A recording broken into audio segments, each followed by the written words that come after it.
may sobra pa rin Sana ako nung pera. nabilanggo ako ng martial law. Pero it was a way that God molded me. Inayos niya muli ang buhay ko. And today, I am what I am. Nepolis niya lang Because of what nakita God has done in my ang life. email namin. At sa mga nanonood sa atin ngayon, lalo-lalo na mga Nag-voice take din kabataan, ako doon. madami pa kayong pupuntahan sa inyong buhay. Madami pa kayong dadaanan na pahirapan at kabiguan. Don't ever think that you're other than you. Yung pinakita lang ng Panginoon na, Father, why have you? Bakit mo ako pinabayaan? Kasi sa damihan na yun ang tingin natin may problema. Pero hindi tayo pinapabayaan ng ating Then, Panginoon. yung nakaraang linggo, naka-YouTube pa yan, kumanta pero iba na pala daw mukha niya, parang At the end of the storm, napatawa there's always nito, a golden bibi. time. Hindi tayo papabayaan ng Diyos. Lagi niya tayong alalayan. Katulad ko, akala ko di end lang sa bilangguan ng martial law. Pero hindi ako pinabayaan. pa pala sila na yun, nakaganyan The lang Lord muna. made me congressman.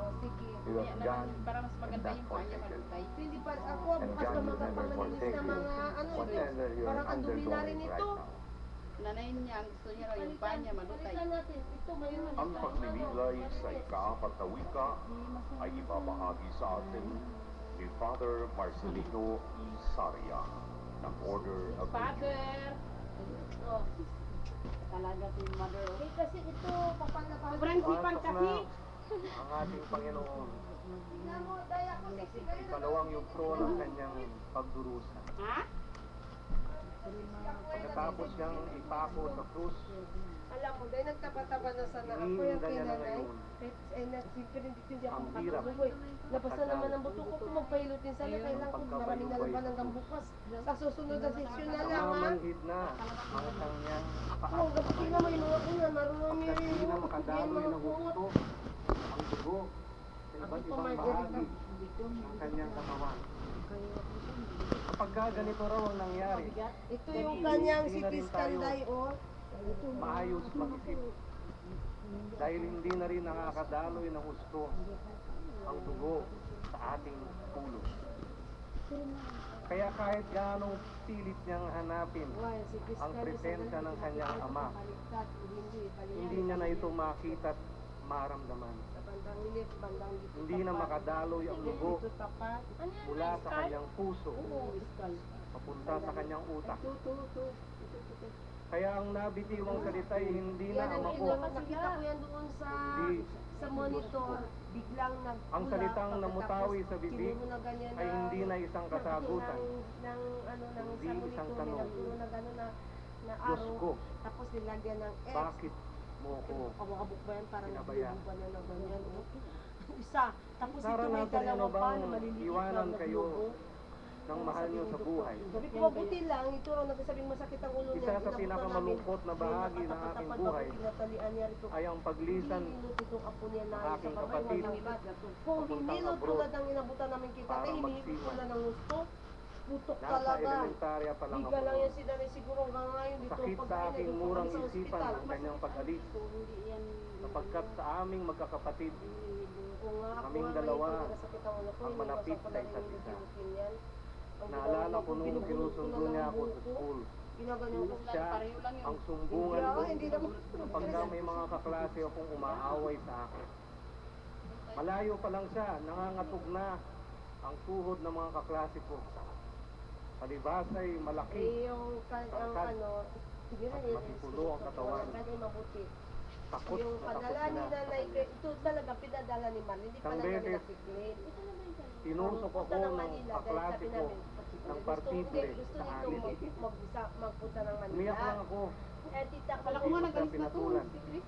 hindi Pero pa nga pagdating ng nakukuha yung uwian, pera, yung nanay. sinumbong ko siya sa Eh, aking tama-tama, kuya. yung may stroke si Nanay Diling. Sinong tumusok sa'yo? Lunes ako, hindi ko makuha talaga. ang pera. Tanong ng kapatid ko. Sa yung hapon na ng Lunes. Abay, tinuro ko yung nakaalis na kami pilyo sa kong CT. kaklase. Yan, partial Yun lang po, yun ng po. 8,000. Kinamatisan. May pera Halika na nga ako dito. na idadagdag Tinawag ko niya sa yung CT. kaklase Nakuha ko. ko nito At pagkamali. nangangatog na lumapit yung kaklase ko. Bakit mo siya tinusok? Kung ikaw ang tinutusok ko ng partible sa ulo, ha?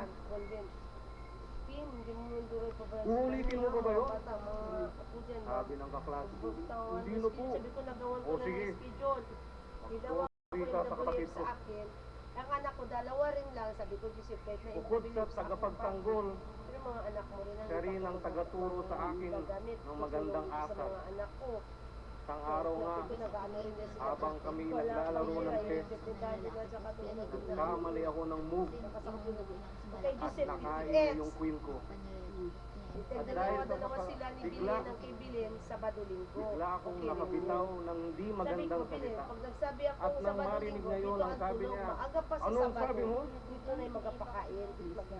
Oo. Katapos binanggit ko ng Matulog. mahina paano mahina pagpasukan niya? yung Sabi hindi ko, magandang pagpasukan salita. na. Alam mo ba ang ibig sabihin mo? Kailangan meron ka. May schedule pa rin. Eh, bakit Pero mo may sinasabi? gagawin kami kukunin. Wala po. Sabi, hindi. Uulitin mo pa ba yun? Hindi na po. Katapos, kinuha niya ulit yung queen. Binalik niya sa chessboard. Oo, sabi ni O, Giselle sige. niya, ay manang sino Babalik magkapili ko kay yung nanay. queen Sabi mo. ko, sige, Inday. Tumiyak Hindi, ako. kita tayo din. Ganyan kami magmahalan ng aking kapatid. Balik-balik na niya lang ang Kaya nung siya'y umalis, papuntang abroad, sobra akong nalungkot. Sa tuwing ako'y makakakita Matataas lalo ang dugo niya. ng partible at pizza ng chess, laging sabi niya sa class. naaalala ko siya. Ako'y naiiyak.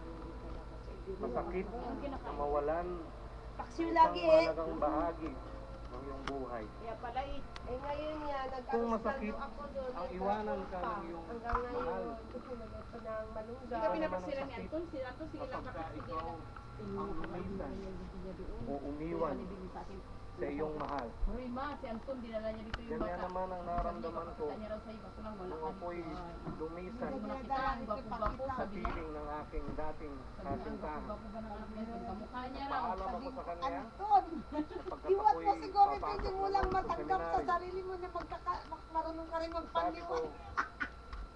di na siguro tayo muna magkikita. Bakla talaga Alam yan. kong masakit para sa iyo ito. Tapos Pero alam narinig mo, mo rin nalasing na sila hindi rin kayo madali mga sa akin babae. ang iwanan ka. Isa sa mga At simple lang ang sagot niya. ngayon. Sabi niya, Sako na rin ng ni Kuya Anton, sige, yun ang po niya. Ito kung yan ano siya talaga ang talaga. gusto mo, Nawala siya sa sarili. di na kita pipigilan. Saka yun Sino ang ba naman ako nababayaran. para pigilan ka? Ano naman ang laban ko dun sa nasa ginagawa taas? ko doon ha. Basta't pagbutihin mo lang yan at naway maging mabuti kang lingkod ng Panginoon. At pagkatapos nun, niyakap ko siya ng mahigpit. Ay wala na kasi yung chi, Sapagkat naubos naisip na ko, sa yung chi. Eh naubusan Yun kami. ang marahil Wala ang na huli kayong naming chi. pagkikita. Hindi kasi pag Hindi maganda lang yan, basta. Wala talaga yung staffs tuwing dating At nila. habang ako'y pauwi ng bahay, Eh sabi mo, magpa-reserve ka na lang ng ako'y sa dosen ay nakaraan ng binili aming ko. pagkakahiwalay. Ito ng mga, yan sa baba, dito rin na Pagdating naganap sa yung bahay, chi. na manhid ang buo kong katawan. Pakiramdam ko, nawalan ako ng isang mahalagang bahagi ng aking buhay. Ganyan siguro ang pakiramdam ng isang taong iniwanan o umiwan sa kanilang mahal. Parang nawalan ng mahalagang bahagi ng kanilang katawan, ng kanilang buhay. May kwento ng isang binata, sikat na soccer Di player. magaso, bukas pa maligo. So, Kinaiinitan gusto ng nila marami. maligo. Sabi ko, wag na kasi bilisan. Ngunit isang araw, ang sinasakyang motorsiklo ay nabundol ng jeep. Ang kanyang kanang paa ay naipit. Dahil sa tindi ng pagkaipit, kinakailangan putulin ang kanang paa. Abang dani. Napakasakit nun sa isang soccer player. Napakahalaga sa kanila ang kanilang paa. Kaya pagkatapos nun, hindi na siya lumabas ng bahay. Hindi na nakipag-usap kanino man. Isang araw, binisita ng kaibigang psychologist. Bakit na pinakita ang lidi mo? Tutulungan siyang maka-undergo ng therapy session para makarecover sa kanyang Napakita trauma. niya yung bilog, yung Nung una'y ayaw niyang pumayag. Ngunit sa pagtsatsaga ng kanyang kaibigan, napapayag din siya. At sa una nilang session, sinaguhit siya ng kanyang